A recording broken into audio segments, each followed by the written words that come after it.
Yeah les amis, comment ça va cet après-midi? Moi ça roule, la grande pêche, la grande forme. Je suis au taquet, je fais des lives des fois où je peste, où je me plains.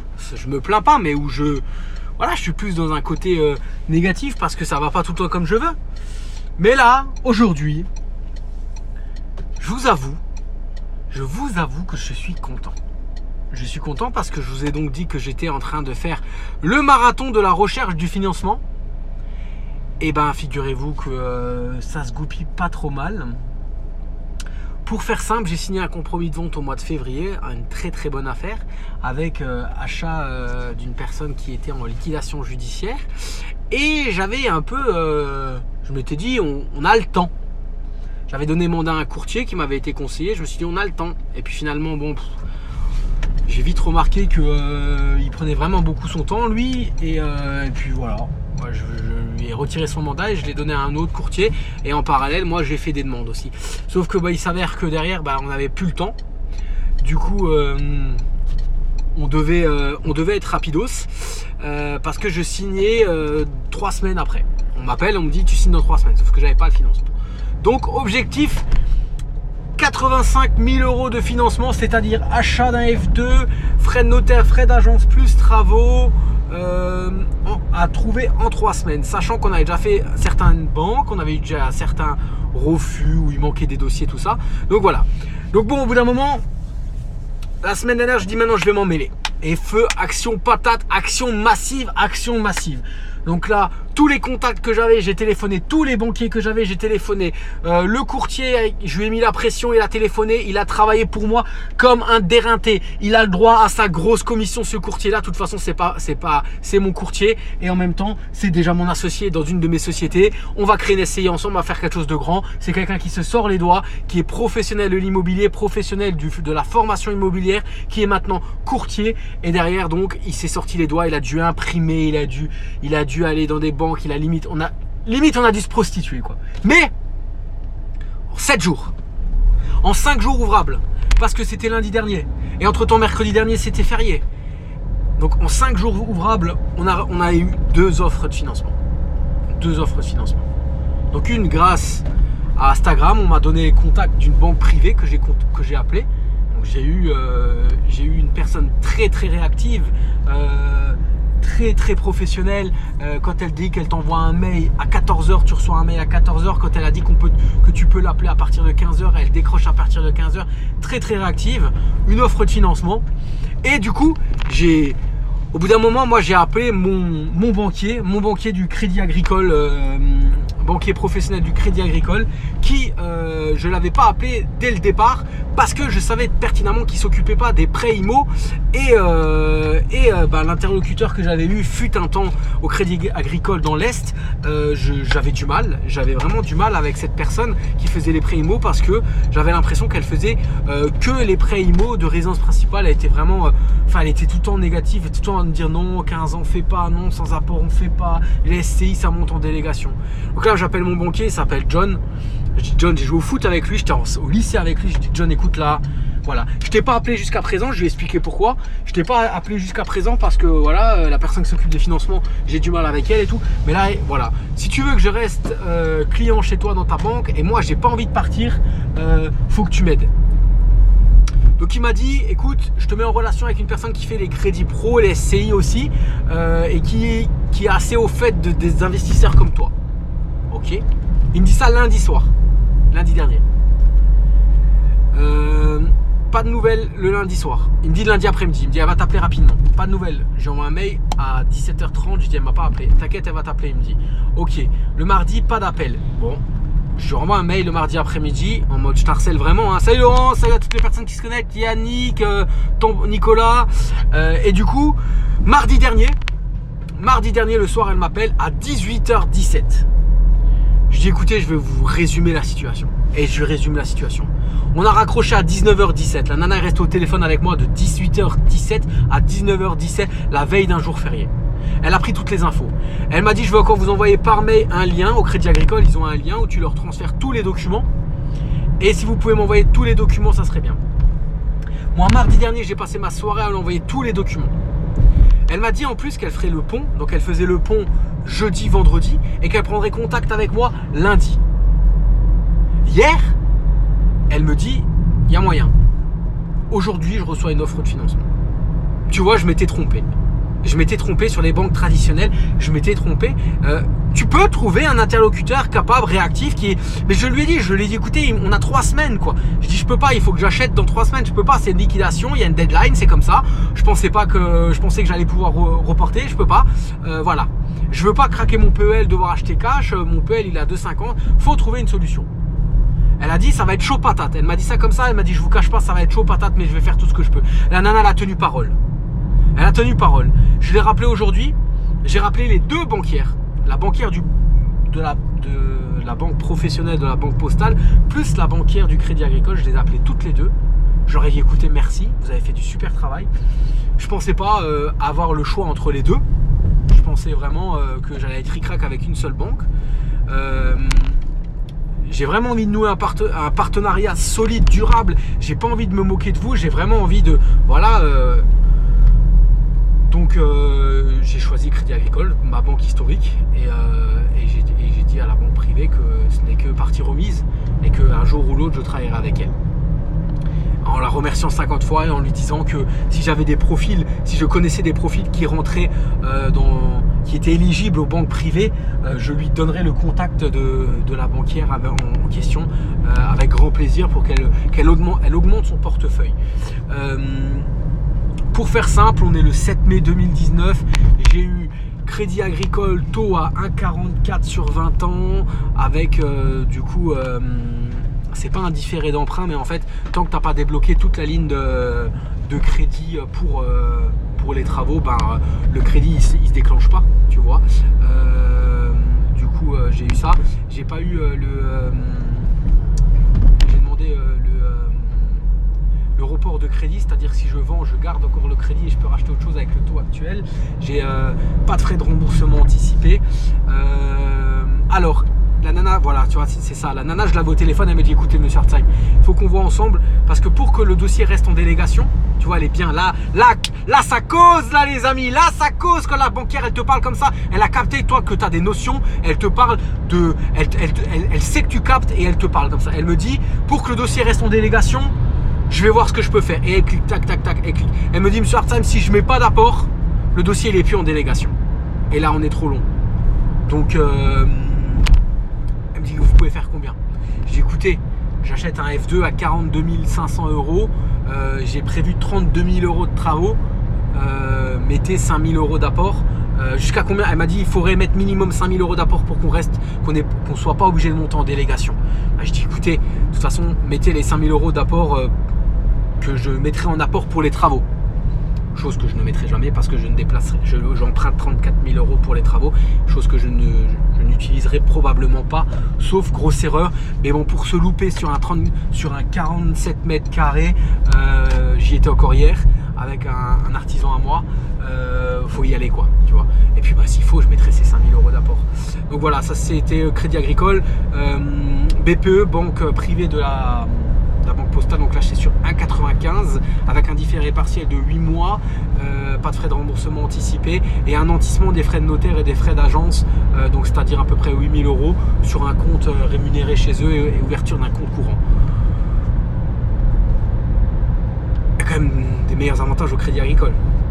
Donc aujourd'hui j'ai pris mes coronets et j'ai téléphoné aux gens parce qu'à un moment ou à un autre il faut aussi savoir dire les choses, et j'ai dit à la nana de la BPE quoi, que j'avais des meilleures offres à la caisse départ, à la Crédit Agricole, et que voilà, j'allais travailler avec le Crédit Agricole, mais que je la remercie énormément pour le travail fourni en une semaine, en si peu de temps, et que voilà, c'était que partie remise, et que je n'ai qu'une parole. Si je pourrais lui ramener des clients, je ramènerais des clients.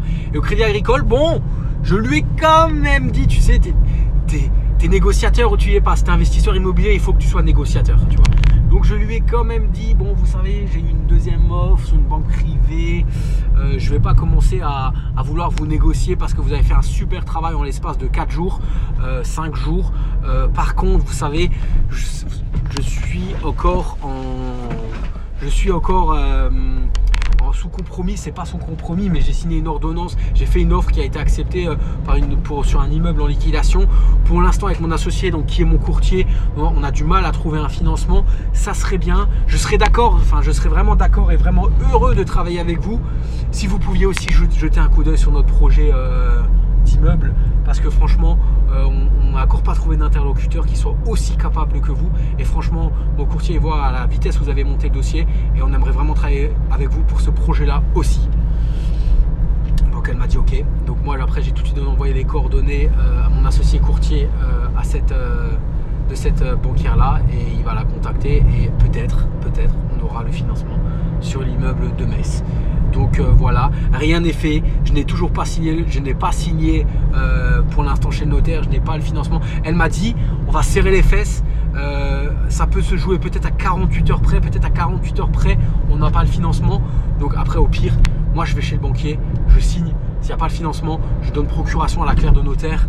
La clerc de notaire signera le jour où il y aura le financement, on est à 2 jours près, voilà. 2 jours près, je pense que ça passera. Donc voilà, après, comme vous le savez, comme vous avez l'habitude de voir, après c'est feu patate. Fin juin, normalement, on commence les travaux. Donc là, je vais y aller en mode démolition. Donc je démolis toute la salle de bain, je démonte toute la cuisine. Peut-être la propriétaire partira avec la cuisine. Moi, ça m'arrangerait qu'elle se barre avec la cuisine.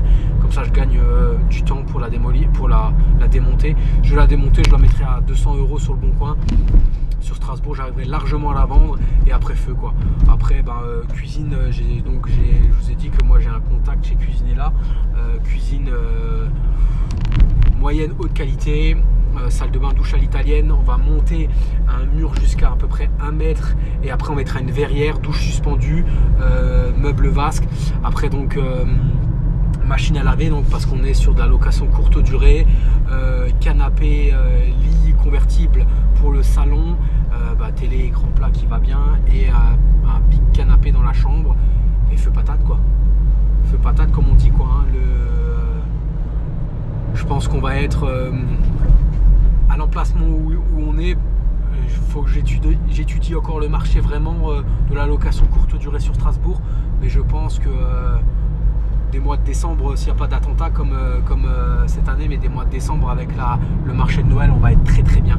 Et vous voyez les amis, quand je vous dis qu'il faut vous former, prenez ma formation, prenez mon coaching individuel ou alors d'autres, mais quand je dis qu'il faut vous former, j'avais pris moi je me suis fait coacher il y a 1 an en individuel par une personne qui a une trentaine de lots sur Strasbourg. J'avais à peu près 6 rendez-vous prévus avec lui, je m'en suis gardé un pour le jour où j'achèterai à Strasbourg, pour le faire venir dans mon appartement, pour qu'il juge à peu près à combien je vais pouvoir le louer quoi. Donc tu vois, là je vais l'appeler le jour où je signerai, voilà, une fois que ou après avoir fait les rénovations, pour qu'il vienne dans ce bien là. C'était le deal aussi, on se gardait le dernier rendez-vous et qu'il vienne un peu me dire ce que lui en pense, parce que lui là sur 30 lots il y en a 3-4 où il fait de la location courte durée. Du coup il sera à même de me dire à peu près à combien je pourrais mettre le loyer, sachant que moi j'aime bien tester, donc je mettrai des prix. Si ça convertit, si ça loue, c'est bien. Si ça loue pas, c'est que je suis peut-être trop cher, ou alors voilà, le jour où j'aurai des bons commentaires, j'augmenterai peut-être un peu mes tarifs. Voilà, pendant l'été je pourrais augmenter mes tarifs parce qu'il y aura les Strasbourg, tout se loue hein. De toute façon c'est Strasbourg hein, c'est voilà. Pendant les sessions parlementaires je pourrais augmenter les prix aussi peut-être, vu qu'il y a les attachés parlementaires qui louent beaucoup de Airbnb, sachant qu'à Strasbourg il y a le Parlement européen. Voilà, quand je vous dis qu'il faut étudier votre dossier, Valentin si tu es encore là quand je dis qu'il faut étudier les dossiers, Guillaume si tu es encore là quand je dis qu'il faut étudier le dossier, quand il faut étudier votre secteur, il faut connaître votre secteur pour que ce soit de la location nue au revenu foncier, de la location meublée, de la colocation, quoi que ce soit, il faut connaître votre secteur, c'est comme ça, c'est ce qui va te donner c'est ce qui va te permettre d'être réactif quoi en fait quoi. Donc là je suis super content, bonne journée. Ce soir je vais fêter ça avec ma femme et les enfants au restaurant, on va bien manger, bien boire. Mon coach il va nous être content, vendredi je vais faire des abdos à gogo. Voilà, c'est une après-midi qui est quand même voilà, rien n'est gagné, on est d'accord que rien n'est gagné, on n'y est pas encore, tu sais, des fois tu as des banquiers qui te disent oui et puis après tant que c'est pas signé, c'est pas signé. Mais voilà, c'est toujours mieux que d'avoir, vous regarderez dans ma story le dernier mail que j'ai eu de je sais pas qui là, Société Générale ou je sais plus maintenant, BNP quoi, qui dit qu'ils peuvent pas donner suite à, vous verrez les arguments, on va aller regarder dans la story. Ah, voilà. Tu vois là.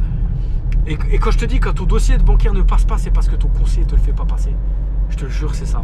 C'est des discussions que tu peux avoir avec plein d'investisseurs immobiliers. Si ton dossier ne passe pas, c'est que ton conseiller ne croit pas en toi, tout simplement. Ou ne veut pas se faire chier à étudier ton dossier. Là, j'espère avoir trouvé un collaborateur vraiment pérenne. Donc voilà, je suis content. Voilà. J'ai déjà une idée du prochain secteur. Et ben Valentin, je suis chaud patate pour t'accompagner parce que Valentin est quelqu'un qui passe à l'action. Coaching individuel ensemble, paf, on raccroche. Il visite le lendemain. Il me dit faut que je t'appelle. On s'appelle le lendemain. Je dis écoute, amène comme ça, si t'es ok avec ça. Valentin, il a aussi des parents qui sont dans l'immobilier, donc c'est bien aussi, tu vois, il a pu parler avec eux. Paf, il adapte et tout, il se met, boum, accepté, tac, direct, accepté. Là, il va se sortir un petit 250 €. Allez, on est pessimiste, un petit 250 € de cash flow pour 100 000 balles. Pour 100 000 €, pour une enveloppe de 100 000 € investie, il se chope 250 € de cash flow et il ne fait rien. Il achète, vendu, loué. Parce que ça aussi, il faut voir. Il faut tout voir. T'as un gars, il va te dire il a 1000 € de cash flow, mais il va passer ses journées à faire le check-in, check-out, à faire le ménage et tout ça. Il faut tout voir, tout. Ils ne le disent pas tout. On te dit pas tout. Il y en a, ils vont te dire ils ont 500 € de cash flow, ils auront mis 15% d'apport. Ah ouais. Moi aussi, je peux dire j'ai 1000 € de cash flow et je mets 30% d'apport, tu vois. Faut tout voir. Là, je vous ai dit, sur mon truc, là, j'ai donc 1,44 Crédit Agricole, 1,90 banque privée, financement donc à 110%, sachant que voilà, je vous dis toujours, augmentez un peu votre devis, comme ça vous êtes sûr, vous êtes sécure. J'ai un différé d'emprunt, je prends. Franchement, je prends. Pour un dossier bancaire qui a été monté en l'espace de 5 jours ouvrables, franchement, je vais pas faire la fine bouche. Et là, après un moment, il faut être correct. Parce que si tu veux un peu plus gratter, voilà, elle risque de se vexer et elle aura monté le dossier, donc elle aura travaillé. Mais après, elle voudra plus travailler avec toi parce qu'elle sait que tu la respectes pas, tu respectes pas son travail. Il faut aussi respecter le travail des gens. Autant je peux dire que tu as des banquiers derrière qui me saoulent parce qu'ils veulent même pas étudier mon dossier. Autant quand les autres ils font le taf, il faut dire quand même quoi. Hein. Ils sont payés pour ça, tu vas me dire, mais même, tu vois. Donc voilà les amis. Passez un bon 8 mai demain. Moi je vais tondre. et puis voilà. Bonne soirée. Ciao ciao.